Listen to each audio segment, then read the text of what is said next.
Oh,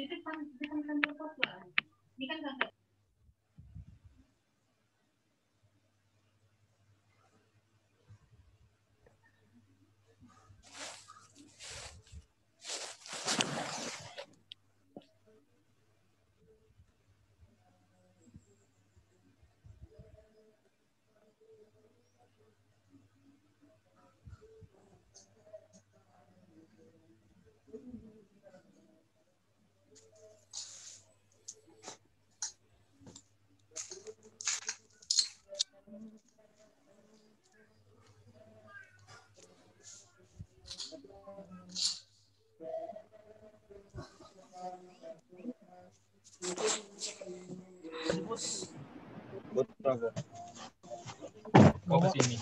Ke sini. Ini tadi udah. Udah. Kalau ngomong dengan keluarga tadi tidak ada bos tuh.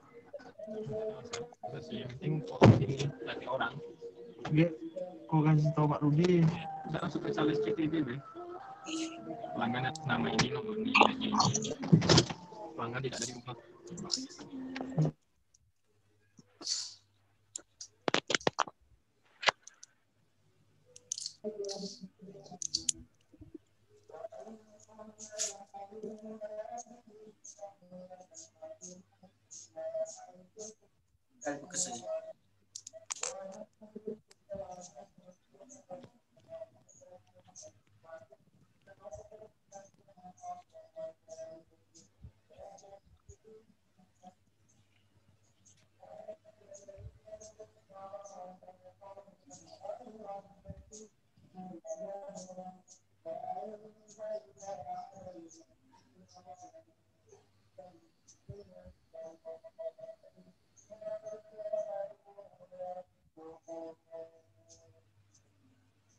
Baik, Assalamualaikum warahmatullahi wabarakatuh. Waalaikumsalam warahmatullahi wabarakatuh. Waalaikumsalam warahmatullahi wabarakatuh. Baik, kita mulai perkuliahan. Untuk efektivitas waktu kita hari ini di Zoom cuma penyajian materi dan juga nanti ada tugas dari Ibu. Mungkin untuk pertanyaannya, misalkan ada pertanyaan bisa disampaikan di WhatsApp group. Kita mungkin tidak lama ya di Zoom-nya, karena materinya sudah Ibu share di LMS juga ya. Apakah sudah dibaca? Oke, baik, kita mulai saja. Materi pertemuan kedua adalah tentang peluang atau probabilitas.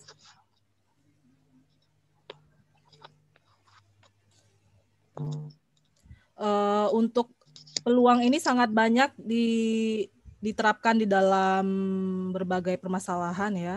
Contohnya ini, prediksi kejadian, peramalan cuaca, penelitian ilmiah, permainan, bisnis, dan lain-lain. Karena memang awal mula munculnya ilmu peluang ini memang tidak bisa kita pungkiri bahwa dari permainan judi ya. Jadi ilmuwan-ilmuwan pada masa itu menerapkan ilmu ini di dalam permainan judi. Di sini dalam peluang ini kita akan menemukan berbagai istilah, diantaranya ruang contoh atau ruang sampel ya, terus kejadian atau peristiwa yang merupakan himpunan bagian dari ruang sampel tadi ya. Misalkan S merah, jingga, kuning, A merah adalah kejadian sederhana. Jadi S ini sebagai ruang sampelnya, sedangkan A dan B ini adalah himpunan bagian dari ruang sampel.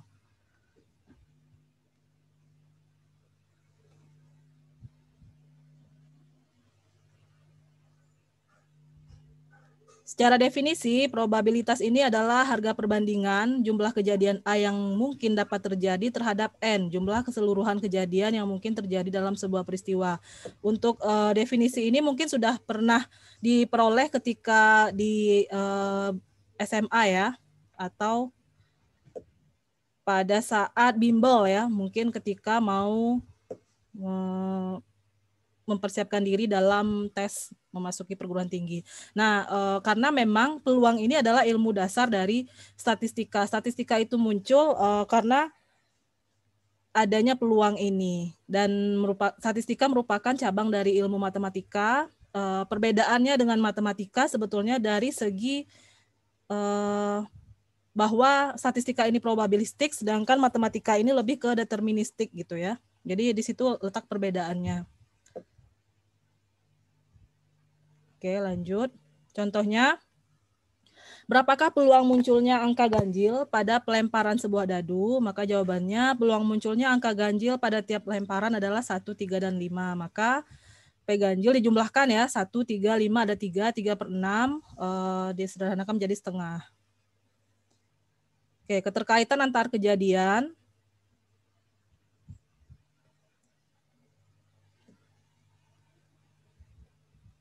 Hubungan atau peluang akan semakin besar. Nah, peluang munculnya angka 3 atau 4 pada pelemparan sebuah dadu adalah P3 atau 4 ketika atau itu dijumlahkan.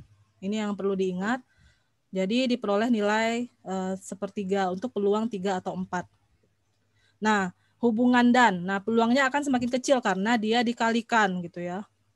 Misalkan kita memiliki peluang, karena nilai, kenapa dia semakin kecil? Karena nilainya kurang dari 1. Jadi otomatis ketika dikalikan akan menjadi semakin kecil. Jadi ketika P3 dan 4 berarti kita P3 ini kita kalikan dengan P4. Gitu. Sudah paham ya yang ini? Jika ada pertanyaan silakan disimpan dulu dan dilontarkan di WhatsApp grup ya. Bu, lanjut. Oke, kaidah penjumlahan. Bila A dan B adalah dua kejadian sembarang, maka PA gabung B, ini bacaannya gabung, sama dengan PA plus PB min PA irisan B. Ini bacaannya irisan. Contohnya, peluang seorang mahasiswa lulus statistika adalah 2/3 dan peluang lulus matematika adalah 4/9. Nah, peluang sekurang-kurangnya lulus salah satu pelajaran tersebut adalah 4/5. Berapa peluang lulus kedua pelajaran tersebut? Maka PS gabung M adalah peluang S plus peluang M dikurangi P S irisan M. Diperoleh seperti ini ya, 14/45. Lanjut, kaidah penjumlahan. Bila A dan B adalah dua kejadian terpisah, maka PA gabung B adalah PA plus PB. Jadi tidak ada lagi pengurangnya seperti tadi ya. Tidak dikurangi irisannya karena dia adalah dua kejadian terpisah. Tidak memiliki irisan gitu ya. Sampai sini paham kan? Contohnya, dari pelemparan dua buah dadu, A adalah kejadian munculnya jumlah 7 dan B adalah kejadian munculnya angka 11. Nah, kejadian A dan B adalah saling terpisah karena tidak mungkin terjadi bersamaan. Berapa peluang jumlah 7 atau jumlah 11? Jawabannya, peluang A adalah 1/6, peluang B 1/18, maka PA gabung B adalah PA plus PB. Tidak dikurangi lagi dengan irisan karena memang tidak memiliki irisan gitu ya. Hasilnya 2/9.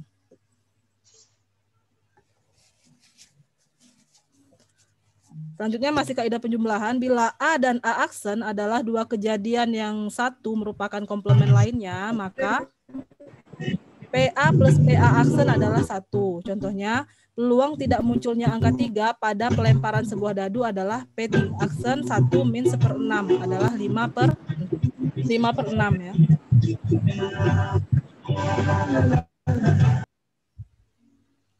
Oke, selanjutnya peluang bersyarat adalah peluang dengan suatu syarat kejadian lain. Contohnya, peluang terjadinya kejadian B bila diketahui suatu kejadian A telah terjadi. Nah, dilambangkan dengan PB bersyarat PA bersyarat B. Jadi bacanya kebalik ya. P peluang A bersyarat B. Jadi PA bersyarat B. Didefinisikan PA bersyarat B, P sama dengan PA irisan B per PA, PA lebih dari 0. Tolong di-mute ya. Tolong di-mute ininya ya, mikrofonnya ya. Nah, contohnya populasi sarjana berdasarkan jenis kelamin dan status pekerjaan. Ini Ibu ulangi kembali ya tadi karena ada yang berisik. Ini bacaannya P A bersyarat B ya. Peluang A bersyarat B. Jadi kejadian A dengan syarat terjadinya peristiwa B terlebih dahulu gitu ya. Nah, contohnya populasi sarjana berdasarkan jenis kelamin dan status pekerjaan. Untuk bekerja itu laki-laki ada 300 dan ini menganggur ya, maaf salah ketik. Menganggur 50, untuk perempuan yang bekerja 200, yang menganggur 30. Nah, maka peluang bersyaratnya dengan kejadian-kejadian A yang terpilih adalah laki-laki dan B yang telah bekerja, jawabannya adalah PB bersyarat A 300/500 sama dengan 3/5. Nah, untuk peluang bersyarat jika kejadiannya bebas, kejadian satu tidak berhubungan dengan kejadian lain. Jadi tidak ada kaitannya, maka PA bersyarat B sama dengan PB atau PB bersyarat A sama dengan PA. Nah, contohnya percobaan pengambilan kartu dengan pengembalian. Kartu pertama AS, kartu kedua sekop. Nah, karena kartu pertama kemudian dikembalikan, ruang sampel untuk pengembalian pertama dan kedua tetap sama, yaitu 52 kartu. Jadi tetap dihitung per 52 ya. Namun jika tanpa pengembalian, maka di penghitungan peluang kejadian kedua, itu jumlah kartu sudah berkurang, yaitu sebanyak 51 kartu ya. Nah, maka peluang bersyaratnya seperti ini. Untuk PA bersyarat B adalah 13/52, itu sama dengan PB 13/52, disederhanakan menjadi 1/4. Jika A dan B adalah kejadian yang saling bebas. Oke, selanjutnya kaidah penggandaan. Bila dalam suatu percobaan kejadian A dan B keduanya dapat terjadi sekaligus, maka PA irisan B adalah PA dikali PA bersyarat B. Contohnya, A kejadian bahwa sekring pertama rusak, B kejadian bahwa sekring kedua rusak. Nah, PA irisan B, A terjadi dan B terjadi setelah A terjadi. Nah, peluang mendapatkan sekring rusak pada pengambilan pertama adalah 1/4 dan peluang mendapatkan sekring rusak pada pengambilan kedua adalah 4/19. Maka PA irisan B adalah 1/4 dikali 4/19, maka diperolehlah 1/19. Jika ada yang ingin ditanyakan, simpan dulu untuk di WA ya. Nah, selanjutnya kaidah penggandaan. Bila dua kejadian A dan B bebas, maka PA irisan B adalah PA dikali PB. Contohnya, A dan B menyatakan bahwa mobil pemadam kebakaran dan ambulans siap digunakan, maka PA-nya 0,98, PB-nya 0,92. Untuk PA irisan B-nya tinggal dikalikan antara PA dan PB. 0,98 dikali 0,92 diperolehlah 0,9016. A dan B saling bebas. Oke, untuk jawaban ujian sekalian Ibu sampaikan desimalnya 4 ya, seperti ini ya. Kalau dalam bentuk jawaban dalam bentuk desimal itu tulislah dalam bentuk 4 desimal, oke? Oke, selanjutnya kaidah base. Jika kejadian-kejadian B1, B2 sampai BK merupakan sekatan dari ruang contoh S dengan PBI faktorial adalah 0, untuk I sama dengan 1, 2 sampai K, maka untuk sembarang kejadian A yang bersifat PA faktorial sama dengan 0, peluang A bersyarat BR adalah PBR kali PA BR, PBR dikali P, BR bersyarat A per PB1, P dikali P, B1 bersyarat A ditambah PB2, PB2 bersyarat A ditambah dan seterusnya hingga PBK dikali PBK bersyarat A. Itu ya. Untuk R-nya adalah 1, 2 sampai K.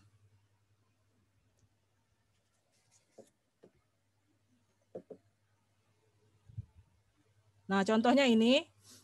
3 anggota organisasi A telah dicalonkan sebagai ketua. Nah, peluang Pak Andi terpilih adalah 0,4. Peluang Pak Budi terpilih adalah 0,1. Peluang Pak Dedi terpilih adalah 0,5. Seandainya Pak Andi terpilih kenaikan iuran anggota 0,5, Pak Budi dan Pak Dedi masing-masing 0,3 dan 0,4. Berapa peluang Pak Andi terpilih setelah terjadinya kenaikan iuran anggota? Jadi ketika kaidah base ini kita berlakukan itu penyebabnya karena ada banyak ya. Kalau tadi kan lebih sederhana A dan B gitu. Nah, ini dia ada banyak kejadian. Sebetulnya bisa lebih banyak lagi karena di sini kan ada sampai dengan gitu ya. di rumus ini ya. Jadi ini bisa sebanyak-banyaknya juga, tapi untuk contoh kita pilih yang simpel saja. Nah, jadi A adalah iuran anggota dinaikkan, B1 Pak Andi terpilih, B2 Pak Budi terpilih, B3 Pak Dedi yang terpilih. Oke, kaidah base-nya kita hitung dulu kaidah base-nya, baru kita masukkan ke dalam rumus agar tidak bingung gitu ya. Maka PB1 dikali P B1 bersyarat A adalah 0,4 kali 0,5 diperoleh 0,20. Ini karena memang kenapa ini 2 desimal karena di belakangnya juga 0,000 gitu ya. PB2 dikali P B2 bersyarat A adalah 0,1 kali 0,3 0,3. PB3 dikali P B3 bersyarat A adalah 0,5 kali 0,4 diperoleh 0,20. Maka P A bersyarat B1 adalah 0,2 per 0,2 plus 0,3 plus 0,2 sama dengan 0,285 gitu ya. Paham ya? Masuk ke permutasi. Permutasi adalah suatu susunan yang dibentuk oleh keseluruhan atau sebagian dari sekumpulan benda. Sebelum Ibu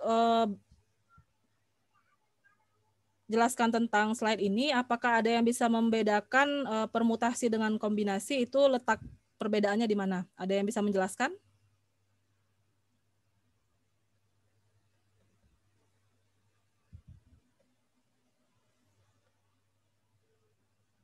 Ada yang bisa menjelaskan perbedaan permutasi dan kombinasi?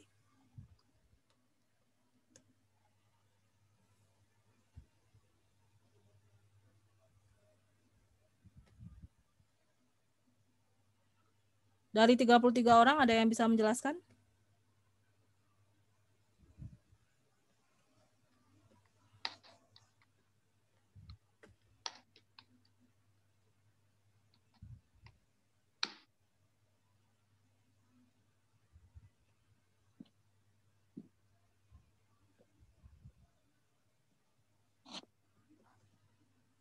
Fernanda bisa, Fernanda?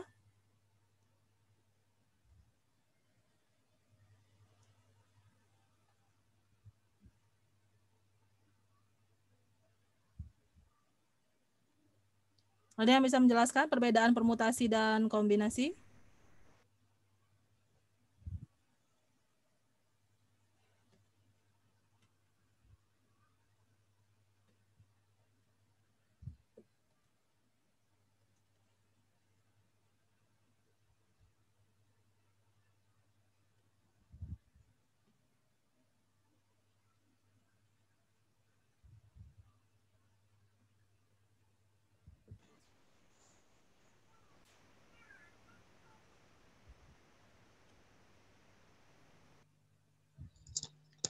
Penggabungan berdasarkan urutannya, Bu. Ya, siapa tuh yang bisa jawab?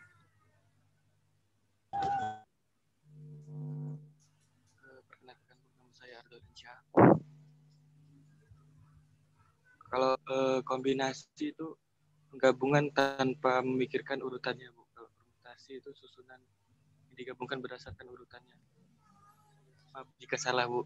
Ya, betul ya. Jadi permutasi dengan kombinasi itu bedanya di segi urutan ya. Jadi permutasi ini memperhatikan urutan, di sini ada dibunyikan ya. Sedangkan kombinasi urutan itu tidak diperhatikan gitu ya. Oke, maka rumus dari permutasi ini adalah permutasi R dari N ya adalah N faktorial per N min R faktorial gitu ya. Contohnya ini. 2 kupon lotre diambil dari 20 kupon. Tadi yang menjawab dapat poin ya. 2 kupon lotre diambil dari 20 kupon untuk menentukan hadiah pertama dan kedua. Hitung banyaknya titik contoh dalam ruang contohnya. Jadi titik sampel dalam ruang sampelnya. P2 dari 20 adalah 20 faktorial per 18 faktorial adalah 380. Jadi diperolehlah permutasi dari 2 dari 20 ini adalah 380. Oke.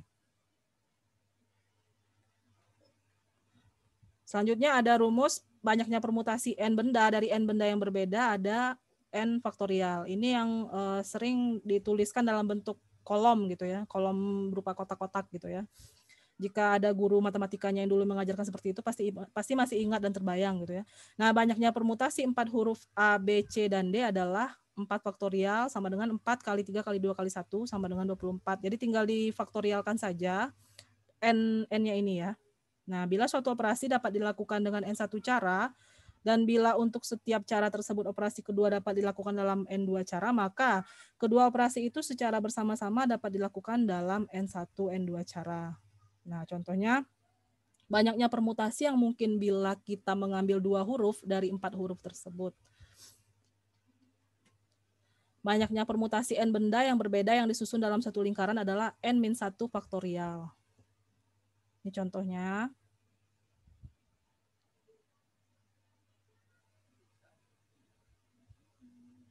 Selanjutnya, berapa banyak, ini contoh dari yang di atas ya, berapa banyak susunan berbeda bila kita ingin membuat sebuah rangkaian lampu hias untuk pohon Natal dari 3 lampu merah, 4 kuning, dan 2 biru. Maka 9 faktorial per 3 faktorial plus 4 faktorial plus 2 faktorial diperolehlah 1260. Ini dari rumus ini ya.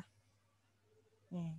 Jadi kadang-kadang ada rumus yang penulisannya baru sepertinya ribet, sebetulnya enggak gitu ya. Nah, kombinasi ya, kita masuk ke kombinasi. Seperti tadi yang disebutkan oleh temannya, permutasi memperhatikan urutan dan kombinasi ini tidak memperhatikan urutan. Jadi, jika anggota dari kombinasi ini dibolak-balik itu tidak mempengaruhi bentuk dari kombinasi atau nilai dari kombinasinya gitu ya. Nah, jadi kombinasi adalah urutan R unsur dari N unsur yang tersedia dengan tidak memperhatikan urutannya. Misalkan duduk di tiga bangku, itu mau yang di pinggir siapapun itu tidak masalah gitu, yang di tengah-tengah juga siapapun itu tidak masalah.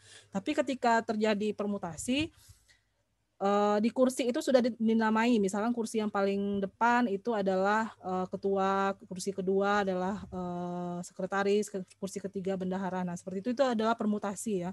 Kombinasi tidak memperhatikan yang seperti itu. Jadi dalam setiap elemennya semua anggotanya derajatnya sama, tidak diperhatikan urutannya gitu ya. Nah, ini banyaknya kombinasi R benda dari N benda yang berbeda adalah kombinasi R dari N adalah N faktorial per R faktorial dikali N min R. Ini faktorial ya, sorry. Tambahkan nanti ya. Maka kombinasi R dari N adalah permutasi R dari N dibagi R faktorial. Nah, contohnya, dari 4 orang anggota Partai Republik dan 3 orang Partai Demokrat, hitunglah banyaknya komisi yang terdiri atas 3 orang dengan 2 orang dari Partai Republik dan 1 orang dari Partai Demokrat yang dapat dibentuk. Nah, jadi di sini komisi ini sama, tidak ada ketua, sekretaris, bendaharanya, jadi tidak ada yang lebih tinggi dari yang lain, jadi sama saja, dihitungnya sebagai delegasi saja gitu ya. Maka dihitung dengan rumus kombinasi bukan permutasi. Maka cara memilih 2 orang dari 4 orang Partai Republik adalah kombinasi 2 dari 4 adalah 4 faktorial per 2 faktorial dikali 4 min 2 adalah 6. Nah, banyaknya cara memilih 1 orang dari 3 orang adalah kombinasi 1 dari 3 faktorial per 1 faktorial dikali 3 min 1 sama dengan 3. Maka komisi yang dibentuk dari 2 orang Partai Republik dan 1 orang Partai Demokrat adalah 6 dikali 3 sama dengan 18 ya. Baik, demikian mungkin untuk materi peluang dan probabilitas. Ibu ada tugas untuk yang mengikuti mungkin akan lebih mengerti ya, bisa ditanyakan. Jadi Ibu minta 1 orang itu mencari 2 permasalahan kaidah base, itu bisa di googling. Jadi tidak boleh sama ya. Silakan di-share permasalahan yang dapat diselesaikan dengan kaidah base. Yang ini tadi ya, mana ya. Dan di-share di WA group. Itu dapat poin. Nah, ini kaidah base. Silahkan temukan 2 permasalahan tentang kaidah base di Google ya. Ini memang Ibu tugaskan untuk googling. Dan di-share di WA group. Tiap orang tidak boleh sama. Nah, ini dapat poin.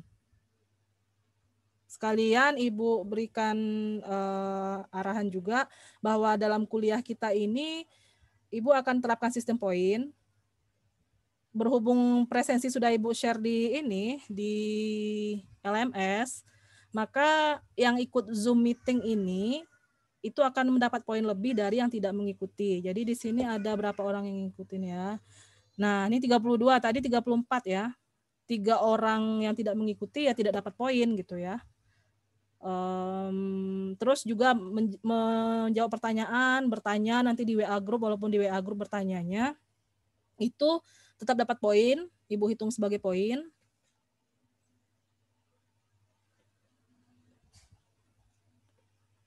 Terus selanjutnya untuk dalam apa ya, urutan juga ya.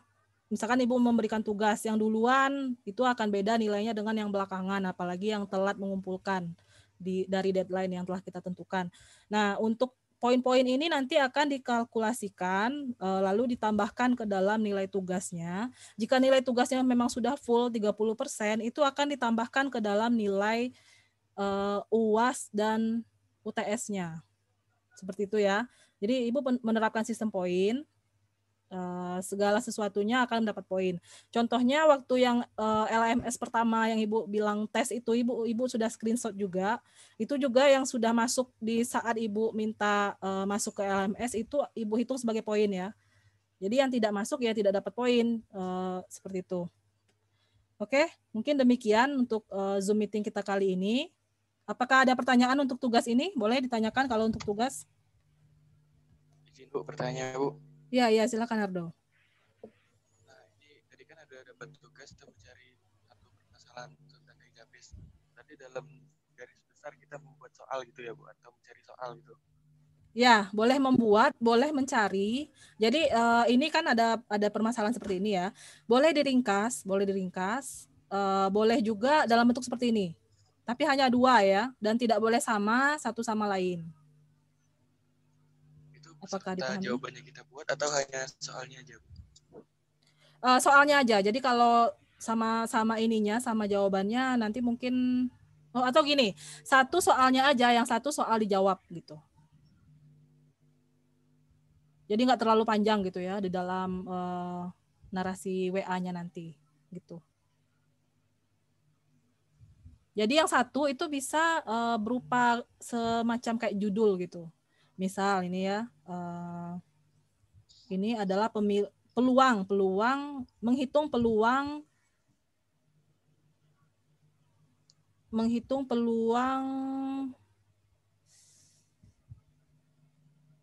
apa ya namanya, elektabilitas ya.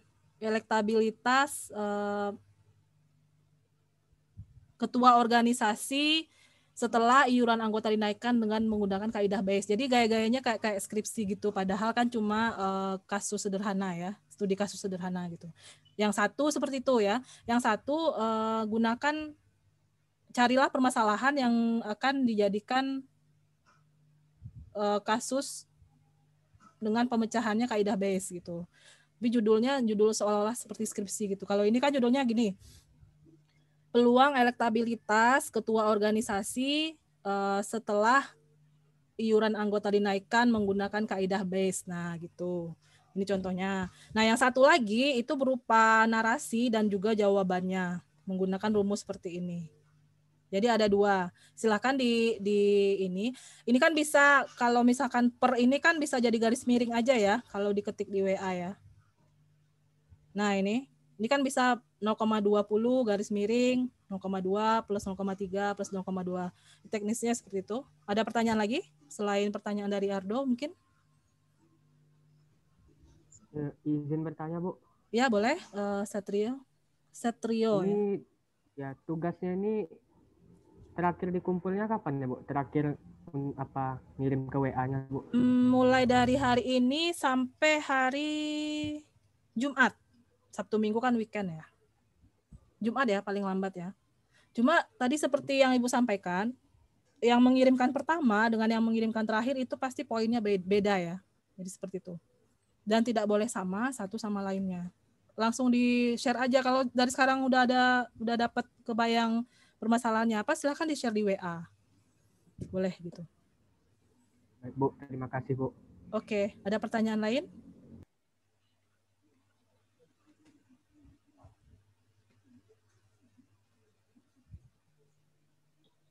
pertanyaan mengenai materi boleh, Bu? Pertanyaan mengenai materi itu silakan disampaikan di WA ya, karena kita untuk jadwalnya bebas ya, Bu ya? boleh. Malam-malam juga boleh. Asal jangan jam 12 malam lewat aja ya. Sebelum jam 11 lah. Oke. Jika tidak ada pertanyaan lagi terkait tugas, Ibu cukupkan. Silakan pertanyaan-pertanyaan tentang materi ini disampaikan di WA, nanti akan Ibu jawab semua ya. Karena kalau Ibu berhubung Ibu pakai Zoom-nya masih yang versi gratisan, jadi cuma 40 menit. Dan kalau kita mau lanjut, ini sudah waktu zuhur, dan mungkin lebih ke ini ya, sistem pembelajarannya. Nanti materinya Ibu share di LMS seperti biasa. Silakan dibaca dulu. Nanti ketika ada pertanyaan, silahkan disampaikan di WA Group. Ibu akan menyampaikan materi ini berikut hal-hal tertentu yang ingin Ibu tambahkan di Zoom meeting, seperti itu ya. Demikian, jika tidak ada pertanyaan lagi terkait tugasnya, Ibu cukupkan untuk hari ini. Mohon maaf jika terdapat kesalahan dalam penyampaian. Terima kasih atas perhatiannya. Assalamualaikum warahmatullahi wabarakatuh. Selamat Waalaikumsalam warahmatullahi warahmatullahi wabarakatuh dan salam sejahtera. warahmatullahi wabarakatuh. Selamat siang dan salam sejahtera untuk kita semua. Selamat siang, Bu.